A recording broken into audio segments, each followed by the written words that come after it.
네, 오늘도 저번에 이어서 화에 대해서 또 말씀드리겠습니다. 오늘은 세 번째로 화 뒤에는 두려움이 숨어 있습니다. 여기서 대해서 말씀드리도록 하겠습니다.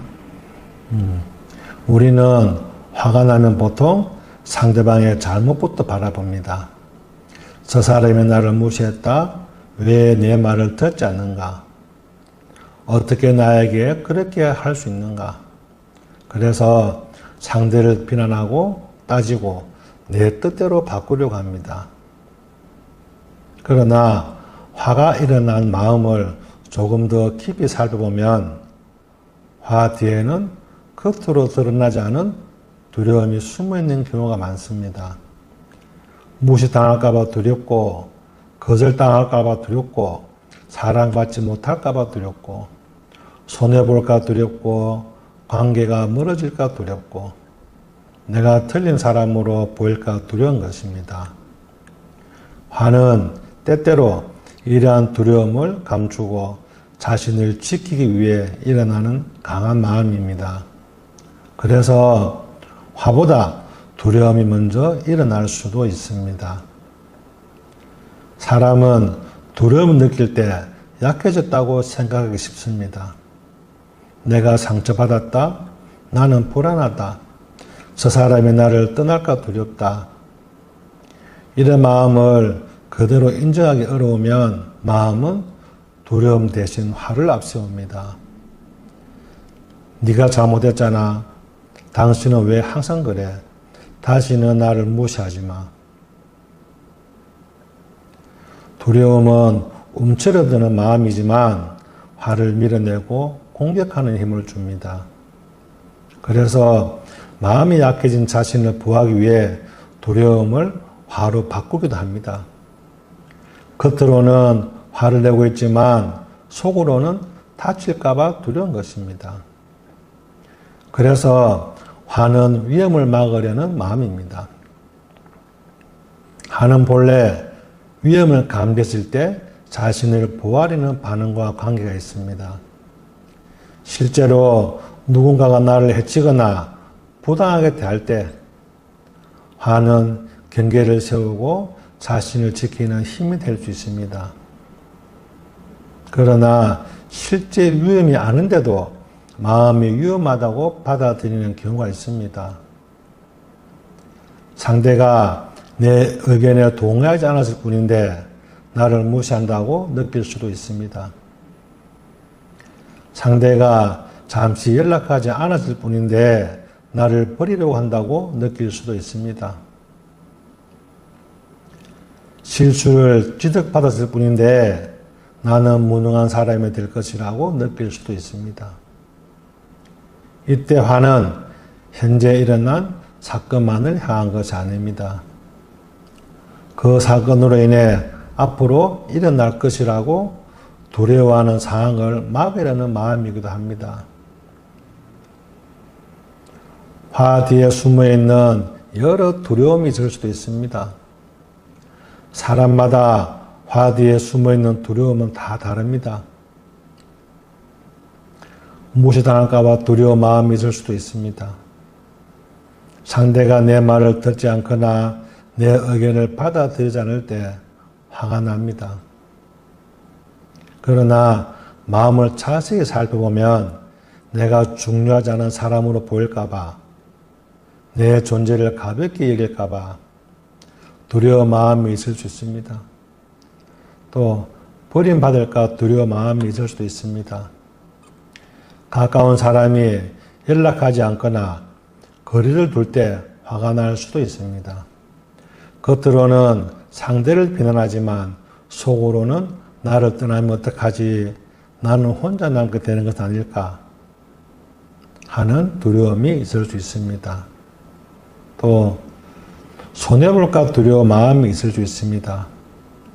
누군가 내 몫을 가져가거나 나를 이용한다고 느끼면 화가 납니다. 그 뒤에는 내가 바보가 되는 것은 아닐까? 계속 양보하면 더 손해를 보지 않을까 하는 두려움이 있을 수 있습니다. 또 실패할까 두려운 마음이 있을 수 있습니다. 일이 뜻대로 되지 않거나 누군가 실수했을 때 지나치게 화를 낼 수 있습니다. 그 뒤에는 이 일이 잘못되면 어떡하지? 내가 책임져야 하는 것은 아닐까? 사람들이 나를 무능하다고 생각하지 않을까? 하는 두려움이 있을 수 있습니다. 내가 틀렸을까 두려운 마음도 있습니다. 누군가 내 생각을 반박할 때 화가 날 수 있습니다. 상대의 말에 틀려서 화가 나는 경우도 있지만 때로는 내 생각이 흔들리는 것이 두려워 화를 내기도 합니다. 내가 잘못 판단한 것은 아닐까? 내가 틀렸다는 것이 드러나면 어떡하지? 이 두려움을 인정하기 어려울수록 상대를 더 강하게 공격하게 됩니다. 화가 크다고 두려움도 반드시 큰 것은 아닙니다. 화 뒤에 두려움이 있다고 해서 모든 화를 두려움 하나로 설명할 수는 없습니다. 부당한 일을 당했을 때의 분노, 소중한 가치를 침해당했을 때의 분노, 약한 사람이 피해를 입는 모습을 보았을 때의 분노도 있습니다. 그러므로 화를 무조건 두려움이라고 단정해서도 안 됩니다. 다만 화가 반복되거나 지나치게 커질 때는 물어볼 필요가 있습니다. 지금 실제로 일어난 일보다 내 화가 더 커진 이유는 무엇인가? 이 상황에서 내가 두려워하는 것은 무엇인가?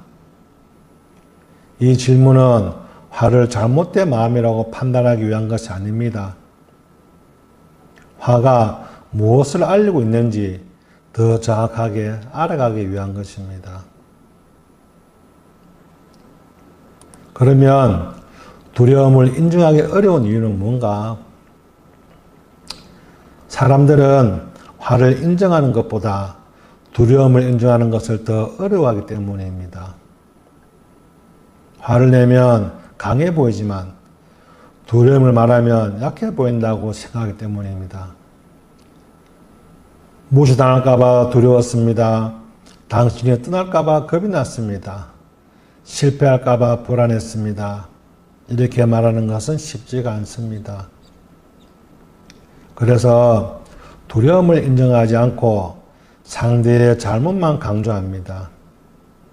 그러나 두려움을 인정하는 것은 약해지는 것이 아닙니다.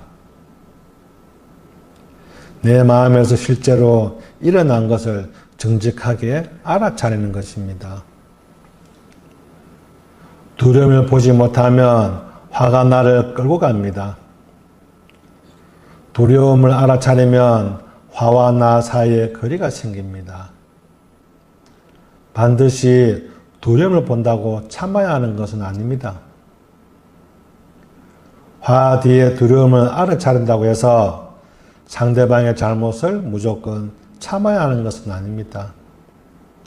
폭력이나 모욕, 반복적인 무시와 부당한 행동에는 분명한 경계가 필요합니다.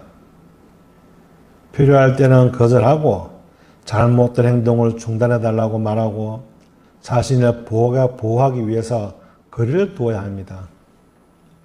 다만 두려움에 휩싸인 채 공격하는 것과 자신의 마음을 알아차린 뒤에 분명하게 경계를 세우는 것하고는 다릅니다. 두려움이 화를 통해 말하면 상대를 공격하게 됩니다. 그러나 두려움을 알아차린 뒤 말하면 자신의 마음과 필요를 더 정확하게 전달할 수 있습니다. 당신은 왜 항상 나를 무시합니까? 라고 말하기보다 내 말을 계속 끊으면 존중받지 못한다는 느낌이 듭니다. 내 이야기를 끝까지 들어줬으면 합니다. 라고 말할 수 있습니다. 반드시 화가 사라져야만 말할 수 있는 것은 아닙니다. 화에 끌려가지 않고 말하는 것이 중요합니다. 화가 날 때의 마음 점검은 이렇게 합니다. 지금 화를 없애거나 억누르려고 하지 않습니다. 먼저 화가 몸에서 어떻게 나타나는지를 알아차립니다. 가슴이 뛰는지, 얼굴이 뜨거운지, 목과 어깨가 굳어 있는지, 주먹에 힘이 들어갔는지를 살펴봅니다. 그리고 조용히 물어봅니다. 지금 실제로 무슨 일이 일어났는가? 이 일이 나에게 어떤 위험처럼 느껴졌는가? 화가 일어나기 전에 어떤 마음이었는가? 무시당할까 두려웠는가? 거절당하거나 버림받을까 두려웠는가? 손해를 보거나 실패할까 두려웠는가? 내가 들린 사람으로 보일까 두려웠는가? 이 두려움은 무엇을 지키려는 마음이었는가? 이 두려움을 보지 않고 화만 붙잡을 때 괴로움은 어떻게 커지는가? 이렇게 질문에 바로 답이 나오지 않아도 괜찮습니다. 두려움을 억지로 찾아내려고 하지 않아도 됩니다. 지금은 단지 화가 있다는 것을 알아차리고 그 화 뒤에 다른 마음이 있을 가능성을 조용히 열어두면 됩니다. 화는 겉으로는 강해 보입니다. 그러나 그 화 뒤에는 상처받고 싶지 않은 마음, 잃고 싶지 않은 마음, 무너지고 싶지 않은 마음이 숨어 있을 수 있습니다. 화만 바라보면 상대를 탓하게 됩니다. 그러나 화 뒤에 두려움을 바라보면 내가 무엇을 지키려고 했는지가 보이기 시작합니다. 두려움을 알아차린다고 해서 화가 즉시 사라지는 것은 아닙니다. 하지만 화에 휘둘리지 않고 내가 지금 무엇 때문에 아프고 무엇을 두려워하는지 이해할 수 있게 됩니다. 그때 화는 단순히 상대를 공격하는 게 아니라 내 마음을 깊이 알아가는 출발점이 됩니다. 여러분, 화가 날 때 화만 바라보지 말고 그 화 뒤에서 무엇을 두려워하고 있는지 조용히 살펴보십시오. 다음 시간에도 이제 화에 대해서 말씀드리도록 하겠습니다.